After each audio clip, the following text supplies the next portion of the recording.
नेहा को इस ऑफिस में ज्वाइन किए हुए पूरे 1 सप्ताह हो गए थे। वो इन दिनों बहुत खुश रहती क्योंकि इस नौकरी के लिए उसे बहुत लंबा इंतजार करना पड़ा था। लेकिन आज ट्रैफिक के कारण उसे ऑफिस पहुंचने में बहुत देर हो गई थी। जैसे ही वो ऑफिस पहुंची, ऑफिस बॉय नंदू उसके पास आया और बोला, नेहा मैडम, आपको बॉस ने तुरंत अपनी कैबिन में बुलाया है। मुझे? क्या बात है नंदू? वो तो बॉस ही जाने। नेहा को लग रहा था कि देर से आने के कारण बॉस उसे जरूर डांटेंगे। वो बॉस के केबिन में गई। बॉस उस समय कंप्यूटर पर कुछ देख रहे थे। सर, आपने मुझे बुलाया था? बॉस ने बिना उसकी तरफ देखे उसे इशारे से बैठने को कहा। फिर वो कंप्यूटर पर कुछ देखने लगे। नेहा बॉस के सामने वाली कुर्सी पर बैठ गई। पूरे 15 मिनट वो वैसे ही बैठी रही। उसे बार बार लग रहा था कि बड़ी मुश्किल से मिली ये नौकरी का कहीं ये आखिरी दिन ना हो। 5 मिनट के बाद उसके बॉस सोम मलिक ने उसकी तरफ देखा और कहा, नेहा, आज तुम्हें ऑफिस आने में देर हो गई। सर वो आज ट्रैफिक बहुत था, इसीलिए देर हो गई। आज के बाद लेट नहीं आऊंगी सर। अरे नेहा, तुम इतना घबरा क्यों रही हो? मैं तुम्हारा बॉस हूँ, तुम्हें काट नहीं लूंगा। Sorry sir. उसके बाद सोम मलिक अपनी कुर्सी से उठा और उसके पास आया और अजीब से अंदाज में उसे घूरते हुए कहा कि तुम इस ड्रेस में काफी हॉट लग रही हो नेहा। सोम मलिक नेहा से लगभग दुगनी उम्र का था। उसके मुंह से अपने लिए ऐसी बात सुनकर नेहा को बहुत अजीब लगा, लेकिन वो तो बॉस थे, उन्हें कुछ वो कैसे बोल सकती थी। तभी बॉस जानबूझकर उसके बिल्कुल करीब आकर खड़े हो गए और कहा कि देखो नेहा, मैं बॉस तो हूँ, लेकिन बॉस के जैसा बिहेव मेरा नहीं है। तुम पूरे ऑफिस में पूछ सकती हो कि मैं कितना फ्रेंडली हूँ, इसलिए मुझे अपने दोस्त की तरह ही समझो। तो दोस्त? हाँ दोस्त। और जैसे दोस्त के साथ कंफर्टेबल रहती हो, वैसे ही मेरे भी साथ कंफर्टेबल रहा करो। चलो अब जाकर अपना काम करो। तुम यंग हो, मुझे तुमसे बहुत उम्मीद है। नेहा जब बॉस के केबिन से निकली तो उसके मन में सुकून तो था, लेकिन एक प्रश्न भी था। वो सोच रही थी कि क्या मलिक सर सच में बहुत फ्रेंडली हैं? लेकिन ये बात मैं किससे पूछूं? मैं तो यहाँ नई हूँ। नेहा की माँ 5 साल पहले ही गुजर गई थी। पिछले साल उसके पापा को लकवा मार गया था, इसलिए वो बेचारे बिस्तर पर ही रहते। पहले वो काम करते थे तो घर का खर्च आराम से चल जाता था, लेकिन अचानक से उनके बिस्तर पर पड़ जाने के कारण नेहा को पढ़ाई छोड़कर काम शुरू करना पड़ा। नेहा का एक छोटा भाई भी है, रोहित, जो 10वीं में पढ़ता है। यूं कहें कि पूरे घर की जिम्मेदारी नेहा पर ही थी। एक दिन नेहा को ऑफिस से निकलने में देर हो गई। रात काफी हो गई थी। तभी सोम मलिक उसके पास आए और कहा कि नेहा, आज बहुत देर हो गई है, चलो मैं तुम्हें ड्रॉप कर देता हूँ। अरे नहीं सर, मैं खुद चली जाऊंगी। देखो नेहा, मैंने कहा ना कि मुझे बॉस मत समझो। मैं तुम्हारा फ्रेंड ही हूँ। अगर तुम्हारा फ्रेंड तुम्हें इस समय घर ड्रॉप करने की बात कहता तो क्या तुम उसे मना कर देती? उसके बाद तो हर दिन का नियम हो गया। नेहा को इतना काम सौंपा जाता कि उसे ऑफिस से निकलने में देर हो जाती। मलिक उसे उसके घर तक ड्रॉप करने जाता। नेहा के घर वालों को भी वो बहुत ही अच्छा लगा, क्योंकि कौन ऐसा बॉस होता है जो इस तरह अपने एम्प्लॉय का ख्याल रखे। कुछ दिनों बाद मलिक अब नेहा को ऑफिस के बाद रेस्टोरेंट भी ले जाने लगा। नेहा को सब कुछ अटपटा तो लगता, लेकिन वो उसे मना नहीं कर पाती। एक दिन की बात है, मलिक ने नेहा को अपने केबिन में बुलाया और उसे लालची नजरों से देखते हुए उसकी तारीफ करने लगा।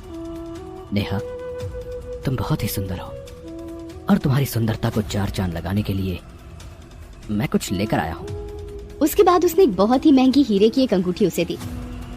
नहीं सर, ये मैं नहीं ले सकती। सोच लो, मुझे कोई मना नहीं करता।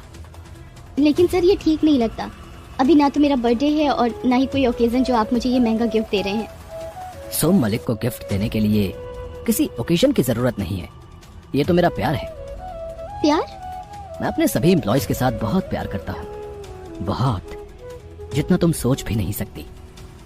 नेहा के दिल की धड़कन फिर से बढ़ने लगी थी। उसे अपने बॉस का ये बिहेवियर बिल्कुल भी नॉर्मल नहीं लग रहा था। सोम मलिक ने भी उसके चेहरे के भाव को पढ़ लिया था, इसलिए उसने नेहा से कहा, नेहा, रंजना को जानती हो ना तुम? दिव्या को और श्वेता को? जी जी सर, मैं रंजना मैम, दिव्या मैम और श्वेता मैम सभी को जानती हूँ।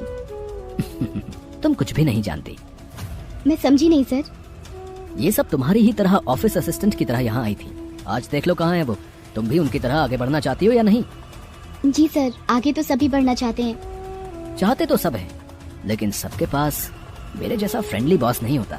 घर जाना और इसके बारे में सोचना, और हाँ, कल ये वाली अंगूठी पहन कर आना। नेहा के सामने अब सब कुछ साफ था। वो समझ गई थी कि सोम मलिक कैसा आदमी है, लेकिन उसके पास मजबूरी थी। वो नौकरी नहीं छोड़ सकती थी। हाँ, वो एक काम कर सकती थी कि वो बॉस की बात को ना माने। उसने वही किया। उसने अपने सम्मान को चुना।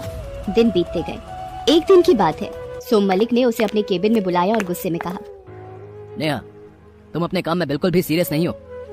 हर दिन कोई ना कोई गलती तुम्हारे काम में होती है। इस तरह से चलता रहा तो मुझे मजबूरन तुम्हें काम से निकालना पड़ेगा। लेकिन सर, मैं तो अपना काम पूरी ईमानदारी और ध्यान से करती हूँ। तो क्या मैं झूठ बोल रहा हूँ? एक तो गलती करती हो और बॉस को झूठा बोलती हो। सर, मैंने आपको झूठा कहाँ कहा? चुप रहो, बकवास बंद करो। और ये अग्रवाल कंस्ट्रक्शन की फाइल शाम तक मेरी टेबल पर चाहिए। नेहा अपने बॉस के केबिन से बाहर निकल गई। उसे समझ में आ गया था कि उसके बॉस को आखिर दिक्कत क्या है, लेकिन उसने भी तय कर लिया था कि चाहे कुछ भी हो जाए वो कोई समझौता नहीं करेगी। उसने शाम तक काम पूरा करके दे दिया।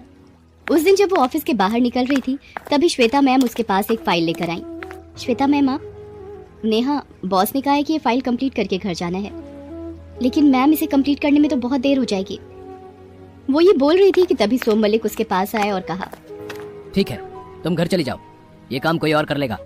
हाँ, लेकिन कल से तुम्हें आने की जरूरत नहीं है। ये कहकर सोम मलिक बाहर निकल गए। उनके जाने के बाद ना चाहते हुए भी नेहा की आंखों में आंसू आ गए। श्वेता मैम अब भी वहीं खड़ी थी। क्या हुआ नेहा, तुम रो क्यों रही हो? कुछ नहीं मैम। मुझसे मत छिपाओ नेहा, मैं जानती हूँ ये राक्षस तुम्हें भी अब टॉर्चर कर रहा है जिस तरह वो मुझे किया करता था। टॉर्चर? नेहा, सोम मलिक इंसान के वेश में जानवर है। औरतों के सम्मान से खेलना उसे बहुत पसंद है। उसके बाद श्वेता ने उसे अपनी कहानी सुनाई। उसने बताया कि उसके पति का एक बहुत बड़ा एक्सीडेंट हो गया था जिसमें उनकी मौत हो गई थी। पूरे परिवार में वो अकेले ही कमाने वाले थे। घर में उसके बूढ़े सास ससुर और 2 बच्चे थे। घर का खर्च चलाने के लिए उसे यहाँ नौकरी करनी पड़ी। सोम मलिक मेरी मजबूरी जान गया था, इसलिए वो उसका गलत फायदा उठाने लगा। मैं उसका विरोध करना चाहती थी, लेकिन मजबूरियों की बेड़ियां मेरे पैरों से इस तरह लिपटी हुई थी कि कब मैंने अपनी आत्मा को बेच दिया मुझे पता नहीं लगा। ये कहकर श्वेता फूट फूट कर रोने लगी। मत रोइए श्वेता मैडम, मत रोइए। औरतें कमजोर नहीं होती, बस वो खुद को कमजोर समझती हैं। अब आप देखते जाइए मैं इस सोम मलिक को उसके किए की क्या सजा देती हूँ। अगले दिन जब नेहा ऑफिस आई तो सीधे सोम मलिक के केबिन में चली गई। उस दिन उसने बहुत ही सुंदर ड्रेस पहन रखी थी और वो बहुत ही खूबसूरत लग रही थी। आज उसने सोम मलिक द्वारा दी गई अंगूठी भी पहनी थी। सोम मलिक नेहा के बदले रूप को देखकर समझ गया कि ये मछली भी उसके जाल में फंस गई है। आखिर तुमने भी बाकियों की तरह आगे बढ़ने का तय कर ही लिया नेहा। जी सर, कोई बेवकूफी होगा जो आगे नहीं बढ़ना चाहेगा। ये तो मेरी किस्मत है कि आपके जैसा फ्रेंडली बॉस मुझे मिला।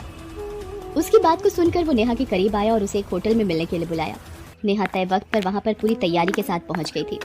उसने उस कमरे में पहले से ही कैमरे लगवा दिए थे और कुछ ऐसी व्यवस्था कर दी थी कि सोम मलिक जो भी करे उसका लाइव टेलीकास्ट हो। साथ ही होटल में पुलिस भी पहुँच चुकी थी। सोम मलिक होटल के उस कमरे में पहुँच गया। नेहा पहले से ही तैयार बैठी थी। वाह, कमाल लग रही हो तुम नेहा। कितना तरसा हूँ मैं तुम्हारे साथ के लिए। आज से तुम्हारी तरक्की के सारे रास्ते खुल जाएंगे, जैसे श्वेता, रंजना और दिव्या के लिए मैंने खोले थे। उसके बाद सोम मलिक नेहा से जबरदस्ती करने लगा। अरे अब कैसा शर्माना, मेरे जैसा फ्रेंडली बॉस तो कोई नहीं होगा। लेकिन सोम मलिक की फ्रेंडशिप का वो आखिरी दिन था। उसकी कारगुजारियों के बारे में लाइव टेलीकास्ट के माध्यम से सारे शहर को पता लग गया था। 10 सेकंड के अंदर पुलिस भी अंदर आ गई और उसे रंगे हाथों पकड़ लिया। लेकिन अब भी वो अपनी बदमाशी से बाज नहीं आया।